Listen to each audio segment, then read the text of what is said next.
not guilty? Guilty. How do you like that? Look, who was it? I think we have a right to know. Excuse me, this is a secret ballot. If the person wants to remain secret... Secret? What do you mean secret? There are no secrets in here. I know who it was. What's the matter with you? You come in here and you vote guilty with the rest of us, and then some slick preacher starts to tear your heart out with stories about slum kids and how you couldn't help become a murderer, so you change your vote? If that isn't... Hold it! Hold it! We're trying to put a guilty man in the chair where he belongs, and now we're paying attention to fairy tales? Now, just a minute. Please. I would like to say something. I have always thought that it was a person's right to have unpopular opinions in this country. That is one of the reasons I came here. In my own country, I'm ashamed to say that we cannot do that. What do we have to do now? Listen to the whole story of your country? Right, let's stick to the subject. I want to ask you what made you change your vote. There's nothing for her to tell you. She didn't change her vote. I did. Maybe you'd like to hear why. No, we wouldn't like to hear why. The man wants to talk. Thank you. This man chose to stand alone against us. That's his right. It takes a great deal of courage to stand for something, even if you believe in it very strongly. He left the verdict up to us. He gambled for support, and I gave it to him. I will let him go home. The vote is 2-10. All right, that's fine. If the speech is over, let's just go on. Hey, sweetheart, I didn't mean to get nasty, nothing personal. Look, supposing you answer me this. If the kid didn't kill him, who did? As far as I know, we're supposed to be deciding whether or not the boy on trial is guilty. I'm not concerned with anyone else's motives here. Guilty beyond a reasonable doubt. That's an important thing to remember. Everyone's a lawyer. Supposing you explain what your reasonable doubts are. This is not easy. So far, it's just a feeling I have. A feeling. Maybe you don't understand. What are we going to do? Spend all night talking about your feelings? What about the facts? You said a mouthful. Look, the old man heard the kid yell, "I'm gonna kill you." And 1 second later, he heard a body fall. And 15 seconds after that, he saw the boy run down the stairs and out of the house. That's right. And let's not forget the woman across the street. She looked through the open window and saw the boy stab his father. She saw it. Now that's not enough. It's not enough for me. How do you like him? It's like talking into a dead phone. The woman saw the killing through the windows of the elevated train. The train had 5 cars, and she saw it through the windows of the last 2. She remembers the most insignificant of details. What have you got to say about that? I don't know. It just doesn't sound right to me. Well, supposing you think about it. Lend me your pencil, sweetheart. Your turn. Might as well pass the time. Wait a minute! Who do you think you are? Alright, let's take it easy. I've got a good mind to walk around the stable and belt anymore. Now, please, I don't want any fights in here. Did you see him? The nerve, the absolute nerve! All right, forget it. It don't mean nothing. How about sitting down? How long would you say it takes an elevated train going at top speed to pass a given point? What has that got to do with anything? How long? Yes. I wouldn't have the slightest idea. What do you think? About 10 or 12 seconds, maybe. Say it's a fair guess. Anyone else? About 10 seconds. Yeah. All right, say 10 seconds. What are you getting at? This. An L takes 10 seconds to pass a given point. Now that given point is the window in which the killing took place. Now we all agree here that you can reach out of the window and almost touch the L, right? Alright, now let me ask you this. Has any one of you here ever lived right next to the L tracks? Well, I have. And I know that when your window is open and the train goes by, the noise is almost unbearable. You can't even hear yourself think. Okay, you can't hear yourself think. Will you get to the point? The old man heard the boy say, "I'm going to kill you." And then 1 second later, he heard a body fall. Right, 1 second, that's the testimony. Now, the woman across the street looked through the last 2 cars of the L and saw the body fall. Right, the last 2 cars? What are you getting us here? An L takes 10 seconds to pass a given point, or 2 seconds per car. That L had been going by the old man's window for at least 6 seconds, maybe more, before the body fell. This is all according to the woman. The old man would have had to have heard the voice say, "I'm going to kill you," while the front of that L was going right past his nose. Ladies and gentlemen, it's not possible he could have heard it. What do you mean? Sure he could have heard it. Could he? He said he heard the boy. That's enough for me. Maybe he didn't hear it. I mean, with the L noise. What, are you calling the old man a liar? Well, if it stands to reason. Why would he lie? What's he got to gain? Attention, maybe. You keep coming up with these bright sayings. Why not just send one into the paper? They pay $2. You have a right to be heard. Why might the old man have lied? It's just that I looked at the old man for a long time. The seam under the arm of his jacket was torn. Did any of you notice that?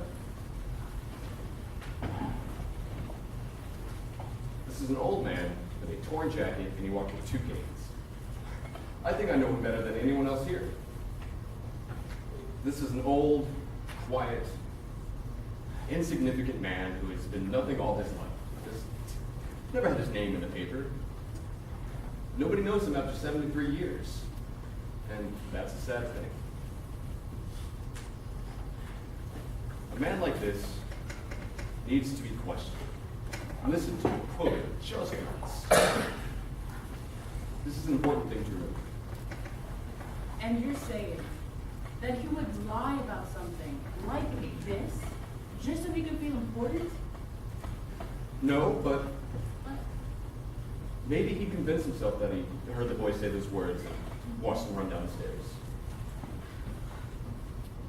Well, that is the most fantastic story I have ever heard. How do you come up with a thing like that? What do you know about it?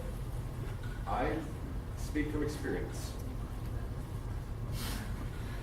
All right. Is there anything else? Anybody want cough drop? Come on, let's get on with it. I'll take one. There's something else I'd like to point out here. Thank you. I think that we've proved that the old man couldn't have heard the voice say, "I'm going to kill you." But supposing he really did hear this phrase, how many times has each of us used it? Probably hundreds. If you do that once more, Junior, I'm going to murder you. Or, "Come on, Rocky, kill him." We say this every day. This doesn't actually mean we're going to kill someone, does it? Okay, wait a minute. The phrase was, "I'm going to kill you." And the kid yelled it at the top of his lungs. Anyone says a thing like that the way he said it, they mean it. And how they mean it. Do you really think the boy would shout out a thing like that for the whole neighborhood to hear it? I don't think so. He's far too bright for that. Right. He's a common, ignorant slob. He don't even speak good English. He doesn't even speak good English. Not guilty. Are you sure? Yes, I'm sure. Vote is 9-3 in favor of guilty. Well, if that isn't the end, look, what are you basing it on? Stories that this guy made up. He ought to write for American Detective Monthly. He'd make a fortune. Listen, the kid had a lawyer, didn't he? Why didn't his lawyer bring up all these points? Lawyers can't think of everything. Oh, brother. You sit here and you pull stories out of thin air. Now we're supposed to believe that the old man didn't get up out of bed, run to the door, and see the kid beat it down the stairs 15 seconds after the killing. He's only saying it to be important. Did the old man say he ran to the door? Ran, walked, what's the difference? He got there. I don't remember what he said, but I don't see how he could run. He said he went from his bedroom to the front door. That's enough, isn't it? Now, where was his bedroom at again? Down the hall somewhere. I thought you remembered everything. You can't remember that? No. Miss Foreman, I'd like to take a look at the diagram of the apartment, please.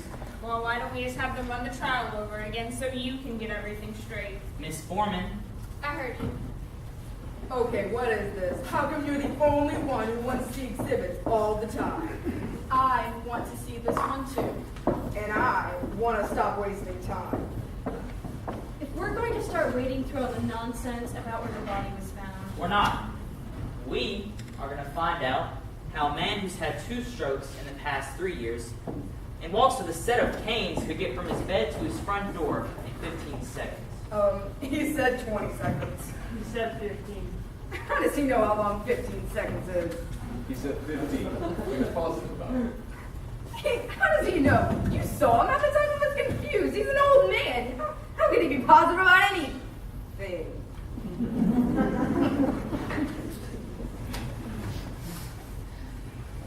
Is what you wanted? Yes, thank you. May I? Do me a favor. Wake me up when all this is over. Now here's the apartment in which the killing took place. The old man's apartment is directly beneath it and exactly the same. Here are the L tracks, bedroom, living room, bathroom, kitchen, hallway, front door, and here are the steps. And the old man was in bed in this room.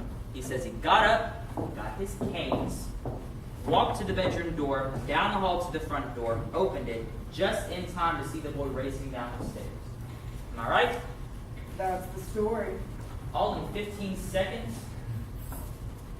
His bed was at the window, and it's 12 feet from his bed to the bedroom door, and the length of the hall is 43 feet 6 inches.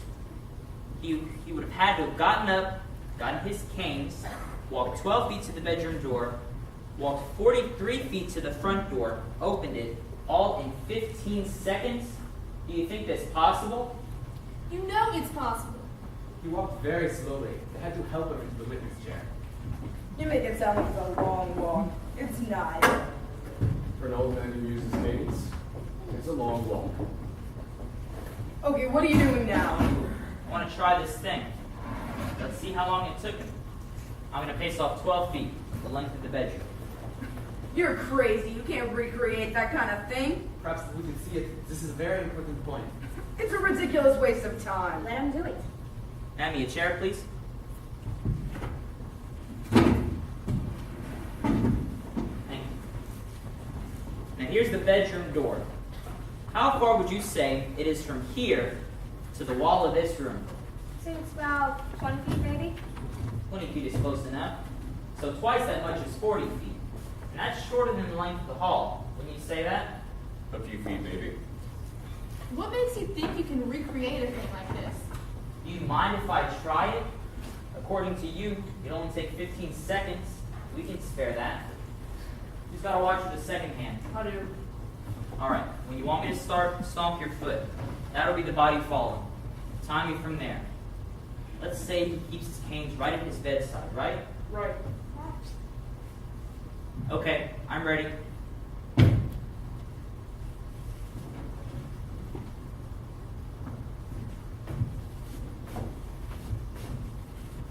Speed it up. You walk twice that fast. I believe even this is too fast. If you think I should go faster, I will.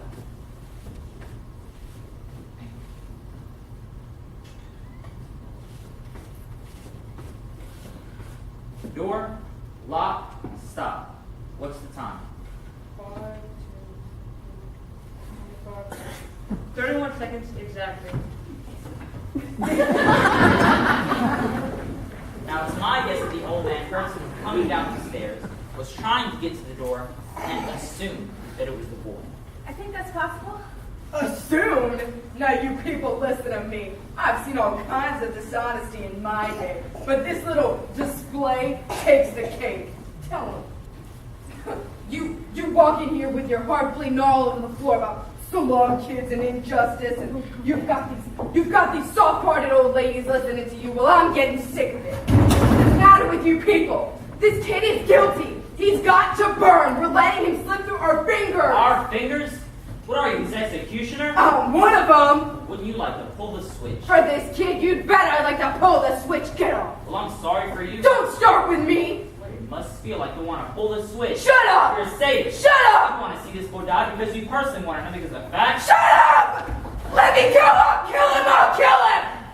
Oh, but you don't really mean you'll kill me, do you?